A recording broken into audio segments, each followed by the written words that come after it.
Veamos algún ejemplo más del tema de circunferencia de radiounidad. Acá nos dan una circunferencia cuyo radio es 1, justamente se nota en la figura por el segmento OP, que es el radio. Y nos piden el área del triángulo OPA, dadas diferentes condiciones. Da la respuesta con una aproximación de tres significativas y nos dice que el ángulo θ en primer lugar vale 70, por eso le he vuelto a dibujar acá con el ángulo 70. No voy a hacer los casos siguientes porque la verdad es que son más de lo mismo, ¿no? Son las mismas, solo el mismo procedimiento, solo cambia el valor del ángulo. Ya, si nos piden el área de ese triángulo, pues tenemos que reconocer dos cosas. El área de un triángulo es base por altura entre 2, ¿no? Y si se dan cuenta, la base puede ser OA, es la base del triángulo. ¿Y cuánto mide esa base? Pues esa base mide 1, porque también es el radio de la circunferencia. Si OP mide 1, OA también mide 1. O es el centro y todos los radios miden 1. Entonces nos faltaría únicamente identificar la altura. Y la altura, la voy a marcar ahora de color verde. Vean, la altura es esta distancia de acá. Y si se dan cuenta, esa altura está asociada con el triángulo OP y pongámosle B a este punto de acá abajo. Vean, OPB. Y es más, esa altura, si se dan cuenta, es el seno de 70 grados. O sea, PB no es otra cosa que el seno de 70 grados, cateto opuesto. Y la hipotenusa se mide 1. Por lo tanto, ya podemos hallar el área del triángulo. Entonces, ¿cuál sería el área del triángulo? El área voy a empezar con la letra S de superficie. Sería la base por la altura, que es el seno de 70, entre 2.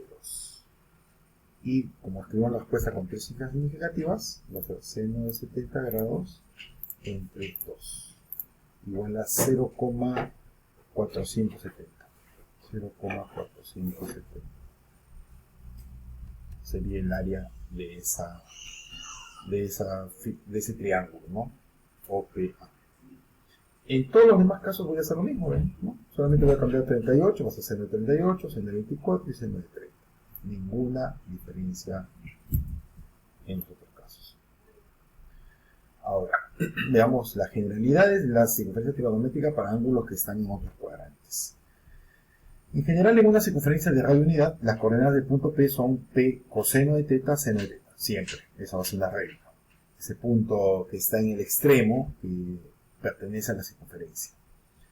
Si el ángulo es mayor a 90 y menor que 180, vean la figura. El lado terminal estaría acá. Lo estoy marcando de color rojo. Voy a marcar ahora. Vean hasta, bueno, dije color rojo y después ahí está. Entonces vean cómo se forma un triángulo. Y nuevamente está asociado con coseno de θ y seno de θ. Coseno de θ en el eje X y seno de θ en el eje Y. Vean que la vertical va hacia arriba. Entonces es positiva. Por eso el seno es un valor positivo. En cambio el coseno es un valor negativo. Vean, porque no está yendo a la derecha, sino hacia la izquierda. Quiere decir que cualquier coseno de un ángulo que esté en el segundo cuadrante, que sea mayor de 90 y menor de 180, va a ser negativo. Pongamos uno, vean. Coseno de 100. Negativo. Coseno de 123. Negativo. Coseno de 154. Negativo. Coseno de 179. Negativo. ¿Se dan cuenta? En cambio, el seno en el segundo cuadrante va a ser un valor positivo. Por ejemplo, seno de 132, positivo. Seno de 142, positivo. Seno de 178, positivo. ¿Sí? Esa es la consideración que se debe tomar en base a ese triángulo que se forma. Ahora veamos si el ángulo cae en el tercer cuadrante. Si cae en el tercer cuadrante, quiere decir que la línea termina acá. Lo estoy marcando nuevamente de color rojo. Al cerrar el triángulo rectángulo, vean la línea verde, este va a ser coseno y la vertical va a ser seno. Ahora el seno va hacia abajo, ¿verdad? Eso significa que es negativo. Y el coseno sigue siendo hacia la izquierda, una línea hacia la izquierda, o sea que también es negativo. O sea, cualquier ángulo en el tercer cuadrante, tanto el seno como el coseno van a ser negativos. Por ejemplo, seno de 200 grados, negativo de todas Y seno de 220, pues negativo. Y coseno de 223, negativo. O sea, cualquier ángulo en el tercer cuadrante para coseno y seno va a ser negativo. Y finalmente, ¿qué pasa en el cuarto cuadrante? Ahora, ¿qué pasa si el ángulo llega hasta acá? Va toda la vuelta y llega hasta el punto B, ¿no? En este caso llega al cuarto cuadrante. Un ángulo mayor de los 70, pero menor que 360. Si yo completo con el triángulo, vean, el coseno está en el eje X y el seno en el eje Y. Lo mismo de siempre como visto desde el comienzo. El seno, vean que es negativo porque va hacia abajo. Es una línea vertical que va negativa, en la zona negativa del plano cartesiano. En cambio, la línea coseno va en la zona positiva del plano cartesiano, va hacia la derecha.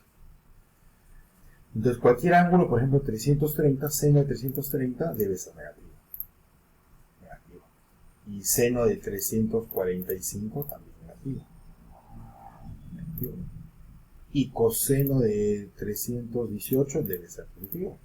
Y coseno de 281 también debe ser positivo. De esa manera, pues se puede identificar los signos del seno y coseno de acuerdo a los cuadrantes. ¿De acuerdo? Muy bien. Y para terminar esta parte, veamos una comparación. Muy importante cuando uno resuelve unas ecuaciones trigonométricas. ¿Qué pasa con esos dos ángulos? Vean, 30 y 150. Si yo veo bien esos dos triángulos que se forman, vean, acá en el primer cuadrante lo veo, pero clarísimo el triángulo. En cambio, en el que tracé el ángulo en el segundo cuadrante, yo he tenido que construir externamente el triángulo, pero si se dan cuenta, los dos triángulos son iguales. A ver, ¿por qué son iguales? Bueno, vamos a ver. Porque este ángulo de acá, ¿cuánto mide? Pues mide 30 grados. Tiene que medir 30 grados. Entonces, y la hipotenusa, vean, esto mide 1 y esto mide 1. Esos triángulos son idénticos, solo que están orientados. Uno hacia la derecha y otro hacia la izquierda. Entonces, en este primer punto P, en el de acá, sus coordenadas, esto va a ser, el de acá va a ser seno de 30, que es 1/2, y coseno de 30, que es raíz de 3 entre 2. Pero para 150 grados, ¿qué cambia? Vean, el de 30, este sigue siendo 1/2, porque va hacia arriba. Pero el coseno no va a ser raíz de 3 sobre 2. ¿Cuánto va a ser? Menos raíz de 3 sobre 2. Porque no va a ser a la derecha, sino va a ser a la izquierda. ¿A qué queremos llegar con esto? Vean, a veces tenemos problemas como este que nos dicen seno de qué ángulo es igual a 1/2. ¿No? Supongamos que ángulos que θ puede variar mayor o igual que 0 y menor o igual que 360 grados, o sea, una vuelta. Pero vean, el seno puede ser 1/2 en dos casos, no solamente en uno. Lo acabamos de ver en estas figuras. Puede ser 30 grados, o sea, θ puede ser 30 grados. Pero también puede ser ¿cuánto? 150 grados. Estos dos puntos P tienen la misma altura. Vean, tienen la misma altura. Lo que no tienen, ahora, la coordenada X sí es diferente, pero la coordenada Y es la misma. Por lo tanto, a veces hay más de una respuesta en la solución, y para eso es útil usar, por ejemplo, la circunferencia trigonométrica o la circunferencia de radio 1 para identificar valores iguales de una determinada razón trigonométrica.